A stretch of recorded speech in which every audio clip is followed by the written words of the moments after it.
पेड़ों पर झूले, सावन की फुहार, मुबारक हो आपको तीज का त्योहार। हरियाली तीज की हार्दिक शुभकामनाएं।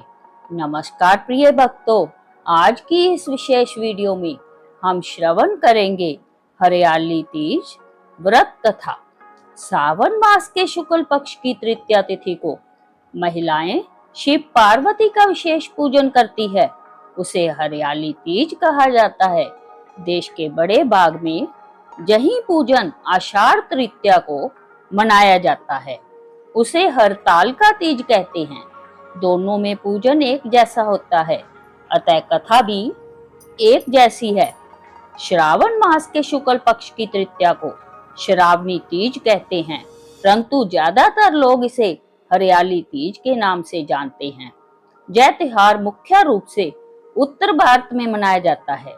इस दिन स्त्रियां माता पार्वती जी और भगवान शिव जी की पूजा करती हैं। इस दिन महिलाएं निर्जला व्रत रखती हैं। इस व्रत को करवा चौथ से भी कठिन व्रत बताया जाता है।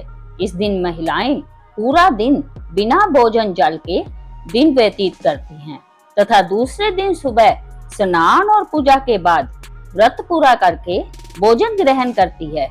इसी वजह से इस व्रत को करवा चौथ से भी कठिन माना जाता है। वर्ष 2026 में हरियाली तीज व्रत 15 अगस्त 2026 दिन शनिवार को मनाया जा रहा है। इस दिन जगह जगह झूले पड़ते हैं। इस त्योहार में स्त्रियां हरा लहरिया या चुनरी में गीत गाती हैं, मेहंदी लगाती हैं, श्रृंगार करती हैं, झूला झूलती हैं और नाचती हैं। हरियाली तीज के दिन अनेक स्थानों पर मेले लगते हैं और माता पार्वती की सवारी बड़े धूमधाम से निकाली जाती है। प्रिय भक्तों, आपसे अनुरोध है कि व्रत का पूर्ण फल प्राप्त करने के लिए कथा को अंत तक जरूर सुने। आइए शुरू करते हैं। शिव जी ने पार्वती जी को उनके पूर्व जन्म का स्मरण कराने के लिए तीज की कथा सुनाई थी। शिव जी कहते हैं, हे पार्वती, तुमने हिमालय पर मुझे वर के रूप में पाने के लिए घोर तप किया था। अन्न जल त्यागा, पत्ते खाए, सर्दी गर्मी बरसात में कष्ट सहे। तुम्हारे पिता दुखी थे। नारद जी तुम्हारे घर पधारे और कहा, मैं विष्णु जी के भेजने पर आया हूँ। वह आपकी कन्या से प्रसन्न होकर विवाह करना चाहते हैं। अपनी राय बताएं। पर्वतराज प्रसन्नता से तुम्हारा विवाह विष्णु जी से करने को तैयार हो गए। नारद जी ने विष्णु जी को यह शुभ समाचार सुना दिया, पर जब तुम्हें पता चला तो बड़ा दुख हुआ। तुम मुझे मन से अपना पति मान चुकी थी। तुमने अपने मन की बात सहेली को बताई। सहेली ने तुम्हें एक ऐसे घने वन में छुपा दिया जहाँ तुम्हारे पिता नहीं पहुँच सकते थे। वहां तुम तप करने लगी। तुम्हारे लुप्त होने से पिता चिंतित होकर सोचने लगे, यदि इस बीच विष्णु जी बारात लेकर आ गए तो क्या होगा। शिव जी ने आगे पार्वती जी से कहा, तुम्हारे पिता ने तुम्हारी खोज में धरती पाताल एक कर दिया, पर तुम न मिली। तुम गुफा में रेत से शिवलिंग बनाकर मेरी आराधना में लीन थी। प्रसन्न होकर मैंने मनोकामना पूरी करने का वचन दिया। तुम्हारे पिता खोजते हुए गुफा तक पहुँचे। तुमने बताया कि अधिकांश जीवन शिव जी को पति रूप में पाने के लिए तप में बिताया है। आज तप सफल रहा। शिव जी ने मेरा वर्ण कर लिया। मैं आपके साथ एक ही शर्त पर घर चलूंगी। यदि आप मेरा विवाह शिव जी से करने को राजी हो। पर्वतराज मान गए। बाद में विधि विधान के साथ हमारा विवाह किया। हे पार्वती, तुमने जो कठोर व्रत किया था उसी के फल स्वरूप हमारा विवाह हो सका। इस व्रत को निष्ठा से करने वाली स्त्री को मैं मनवांछित फल देता हूँ।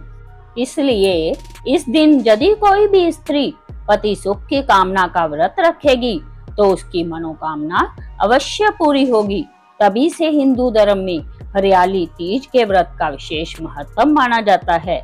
भविष्य पुराण में देवी पार्वती बताती है कि तृतीया तिथि का व्रत उन्होंने बनाया है जिससे स्त्रियों को सुहाग और सौभाग्य की प्राप्ति होती है।